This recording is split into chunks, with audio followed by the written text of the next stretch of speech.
one day, February 28th, 2022, I'm going to be starting a journey. It's going to be called The Launcher. It's going to be really a journey for me personally, but to showcase to the world what can truly be accomplished in 90 days. What's going on, everybody? Friday, March 11th, 2022. Welcome to day 12 of the launch. We are currently headed to the gym. It's about 6 a.m., which is when we normally open. This is why I actually open at 6, is because some days I need a little bit more sleep, and committing to 5 every day would be a little bit too much. Even though most days I am there at 5, today's one of those days where we're sleeping a little. That being said, headed to the gym, gonna do some type of upper body workout. Legs are smoked from yesterday. Gonna be talking about performance supplements, not nutritional. So performance supplements, these are your sports supplements, your proteins, creatine, etc. Have that going on today. I also have a couple of meetings and training, obviously, and then we close at 7. So some family time tonight. Gonna be a really good day. I'm excited, feeling rested, rejuvenated, and ready to take it on.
What's going on, everybody? It's currently 10:30 and we are chilling in the office. I just finished up with my morning clients and then had a meeting with SS Creative Company. Sydney and Brianne, they do all my marketing for the athletic company and the fitness club. We got everything for the fitness club mapped out over the next couple of months, what's to come as far as marketing, events, planning, and then for the athletic company, all about the launch, how we're going to handle that, promotions, the whole nine. It's got me super amped.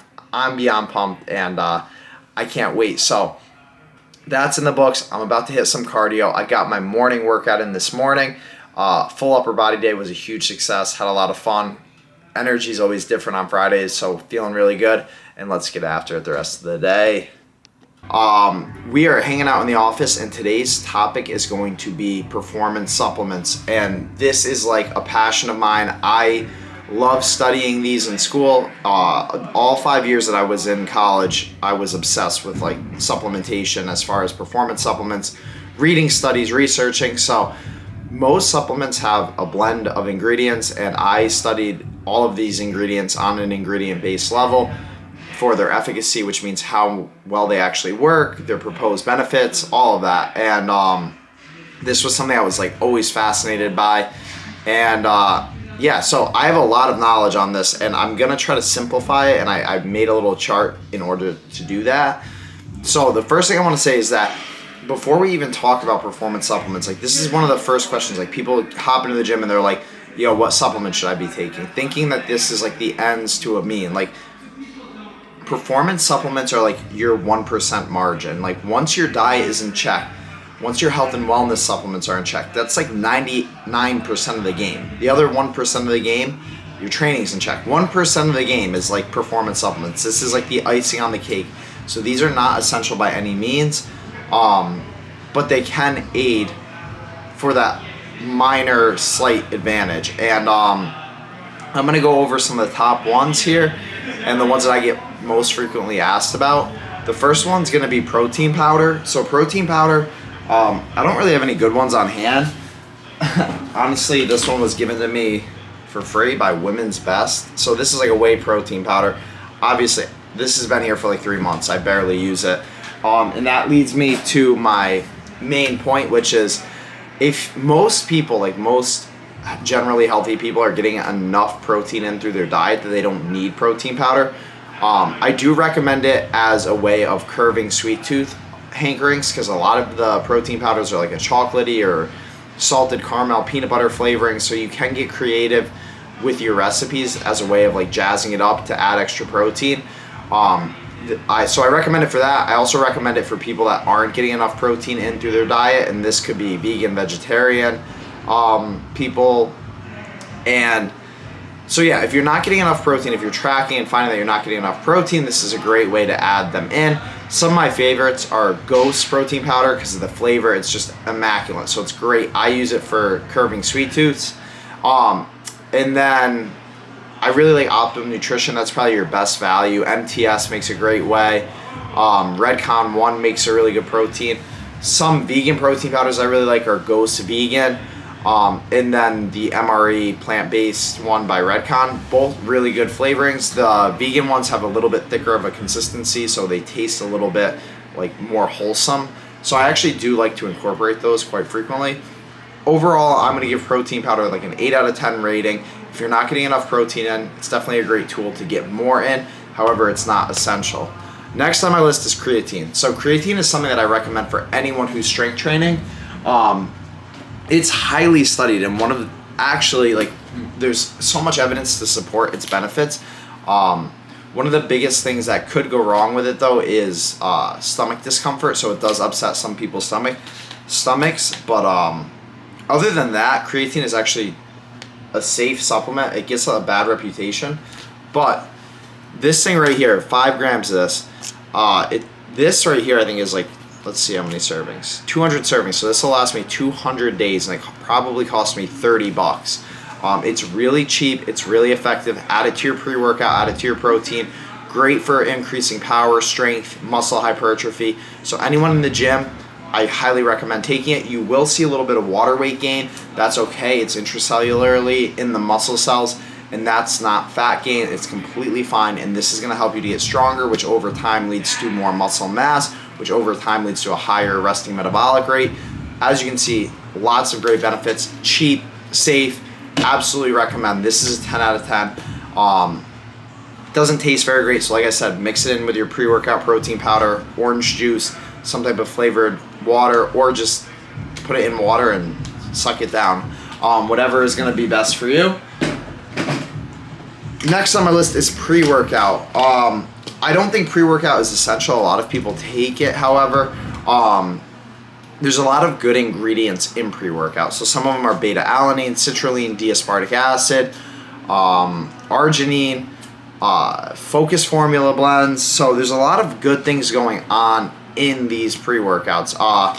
My biggest thing is that these ingredients themselves are very efficacious, or like they work when they're properly dosed, and a lot of pre-workouts underdose the ingredients or don't give you enough of them to actually give you the full benefits. So the one thing I recommend is that if you feel like you want to use a pre-workout for better pumps, better focus, energy, etc., make sure that you're not getting any proprietary blends, that you're getting the ingredients label and that they're listed at the full clinical dose. If not, it's almost useless.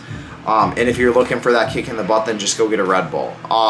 So when it comes to pre-workout, I recommend Lit AF or C4 Dynasty. These are both pre-workouts that are fully clinically dosed. That means you're getting the best bang for your buck. You're getting the most out of the ingredients that they're actually putting in it. Some things like Mr. Hyde, I'm trying to think of other pre-workouts that are underdosed. Mr. Hyde, even this regular Lit formula, it's a little bit underdosed, so you're not getting the full benefits. It's kind of a waste of money. And the only reason that I have this one is because I'm not really using it for the performance benefits as much as I'm just using it as like a flavored energy drink to get me going in the morning. So if I'm really trying to like get the most out of my pre-workout, I would go with a Lit AF or a C4 Dynasty. Even Total War is a pretty good formula by Redcon. The other ones on my list are branched chain amino acids. This I'm going to give like a 5 out of 10. It's supposed to help with increased muscle protein synthesis.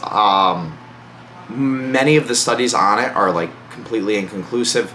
Therefore, they don't really provide much evidence supporting them. I don't recommend unless you're trying to like have a low calorie flavored water or electrolyte beverage. Fat loss pills, so weight loss pills, 0 out of 10. Stick to eating less and moving more. These are not really efficacious or useful in any way. Like, they're supposed to increase your metabolism and calorie burning. A lot of the studies show like they might help to increase calorie burn by like 50 calories, and that's mainly from caffeine speeding up your heart rate. So I don't recommend these. You can get that by chewing a piece of gum. It's very just negligible, and you're oftentimes spending like $80 on a 30-day supply, so that's really just not worth it. And then muscle builders. So muscle building supplements are things like HMB, leucine, these types of supplements, these muscle building formulas where they have studies on the back that say, oh, they gained 18 pounds in 6 weeks and blah, blah, blah, and their bench went up by 50. These are all like, look up the study. It's probably got a sample size of 10 people, and it's not done very well, and it's under the University of Tampa with untrained men, where of course they're going to gain muscle mass. So I don't recommend muscle building pills. If there was a magic pill, all of us would be taking it. All of us would be 10 times stronger, 10 times bigger. And just stay away from, if it's too good to be true, it usually is. So that's something that I've always lived by. So don't waste your money on pointless supplements. Let's get your diet in check. Let's get your training in check. Make sure your health and wellness supplements are covered. If you want to add in a protein, pre-workout, creatine, those three are like the big three for me, and I do recommend those if you have the budget for them, and if you're looking to build muscle, increase that energy, focus, pump, all of that. But like I said, it's just the icing on the cake. They're not essential at all. You don't need any supplements to make gains, to hit your goals. But besides that, it's icing on the cake, and none of them are essential. You can get away with just a good wholesome diet, training hard, and yeah. So any other questions, let me know. I'm really happy to answer anything, even if it's down to an ingredient level. Like I said, I've spent years studying them, reading papers on them, reading research reports. Even in college, my capstone paper was all about HMB. It was like a 20-page report on all the scientific evidence out there to support whether HMB builds muscle, helps us to reduce muscle protein breakdown, all of that. So I love this stuff. I'm a junkie for it. So let me know if you have any questions, and I'd be more than happy to help you out. And until then, I will see you tomorrow.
So tired.